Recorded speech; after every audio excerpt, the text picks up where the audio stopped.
This is Dale Buchanan, the host of today's podcast. If you've ever wanted to become a full-time professional dog trainer, now's your chance. You need to check out my new book, The Business of Dog Training: How to Make $100,000 a Year as a Mobile Dog Trainer. It's available right now on Kindle ebook, paperback, hardcover, and audiobook. The Business of Dog Training, now available on Amazon. See the link in the show notes.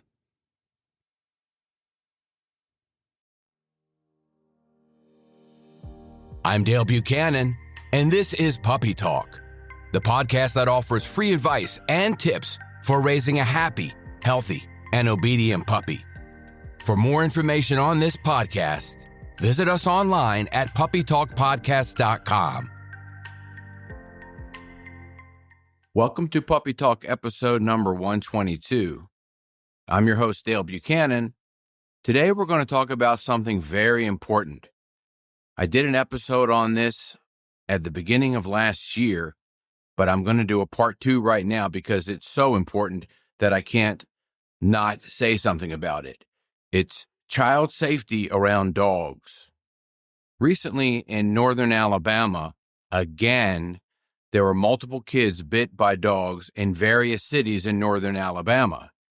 I was on the news again last week talking on WHNT News, Channel 19, and giving tips about dog safety and how to work with reactive dogs.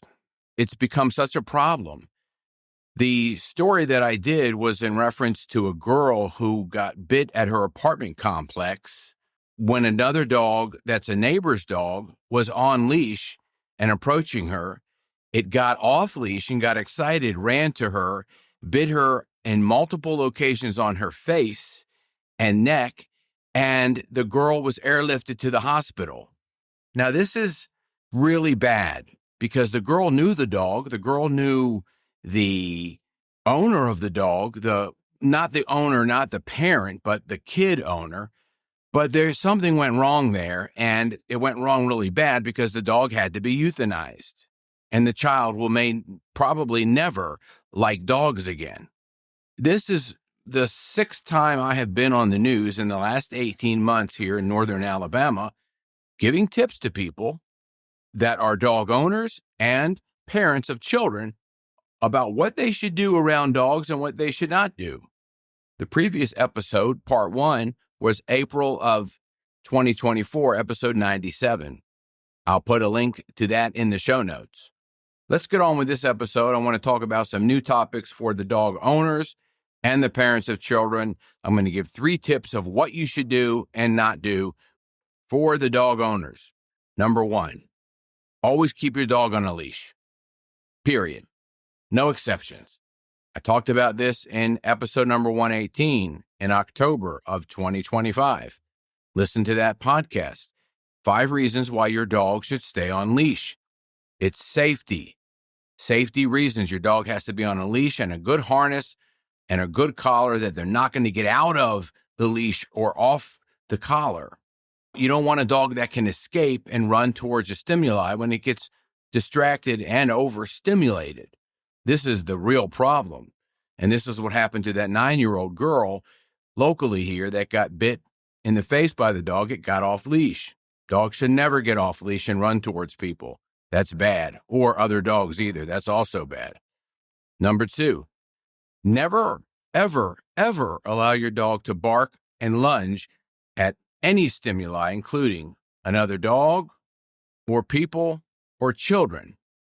The first thing you should do as a responsible dog owner, if your dog starts to react to any stimulus, is create distance. Go the other direction. Leave the scene and calm your dog down. You might have to bring the dog home to get them to calm down. Generally, when dogs are very overstimulated and they have a trigger that sets them off, you got to bring them home, and then they have to decompress for a while for them to come back down to reality. So your job as the owner is to create distance. Number 3, work with a trainer, a dog trainer, to prevent reactivity. I would say 70% of the dogs I work with have leash reactivity and have either bitten somebody or reacted to something so severely that the owners think they're going to bite somebody eventually. We work with this with dogs all the time, and I do this in the group training. I do this with one-on-one training, and it's very successful. My leash reactivity program is extremely successful, 100% successful generally. And here's what we do. We teach the dog when it starts to get a little bit excited, when it sees any stimulus, usually another dog or people, to relax. We teach them to sit and wait and watch me, which is watch the owner, the handler, whoever has the leash. And this is exactly what I talked about on the news last week. These are the tips I gave on the news story.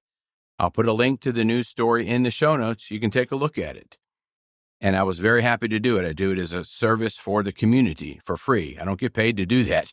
It happened at the last minute. They called me up at 3:00. Can you meet me in a half an hour to do a news story? I said, sure. I met at a park and we did it. So that's what you have to do. You have to teach, sit, wait, watch me, give the dog calm so it doesn't react to the triggers and stimuli.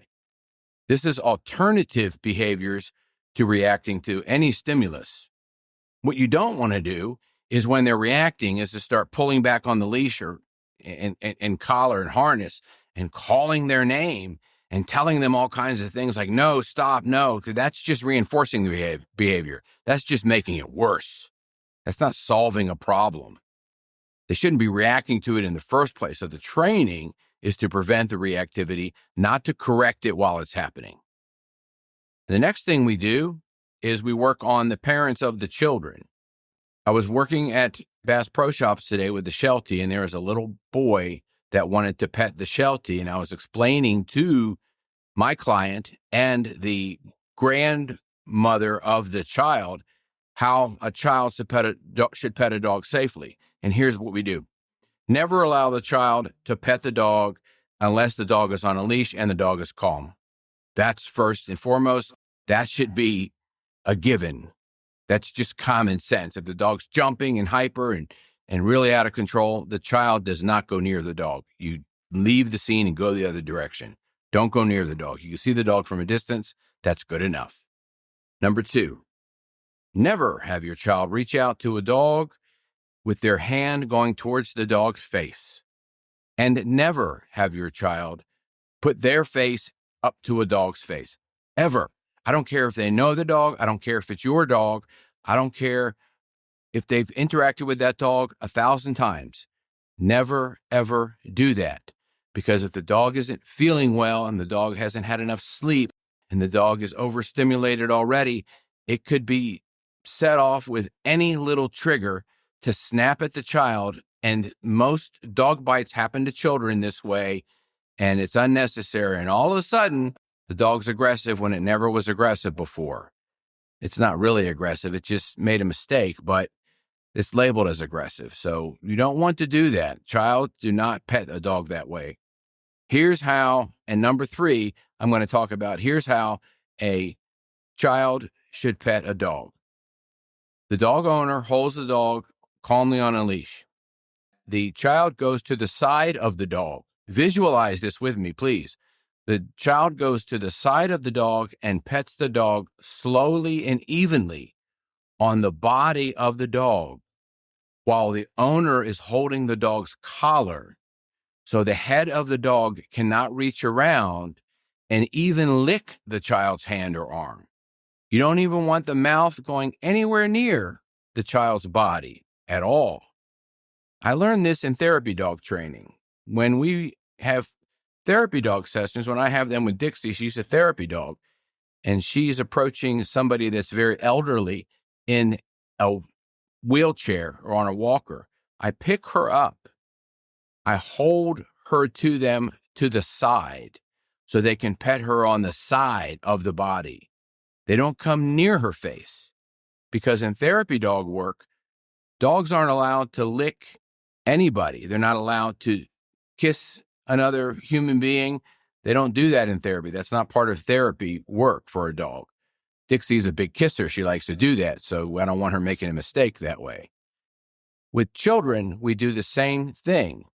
We have them pet the dog on the side of the body, long, soft strokes, not fast, slow, so that the dog doesn't get aroused and wound up. And they only need to do it 2 or 3 times, and then it's done. The child got its fix for petting the dog's happy, everybody wins. This doesn't need to go on for 10 minutes where the child's constantly petting the dog. The dog will eventually get irritated and it might snap, and that's a big mistake. That's how you do it for children with dogs. You have them go to the side. You never have them run up. Now, another thing that will set a dog off with children is children running very fast up to them or away from them, or even any direction, and making high-pitched noises. I said this in part 1. You don't want a child screaming and yelling and running away from a dog or in the dog's vicinity, because the dog could get very excited and accidentally play bite the child. So we don't want that at all. Children need to stay calm around dogs. They need to learn calmness. I hope these tips were helpful to you. And if you have any questions, you can contact me through the website, puppytalkpodcast.com. Have a great day.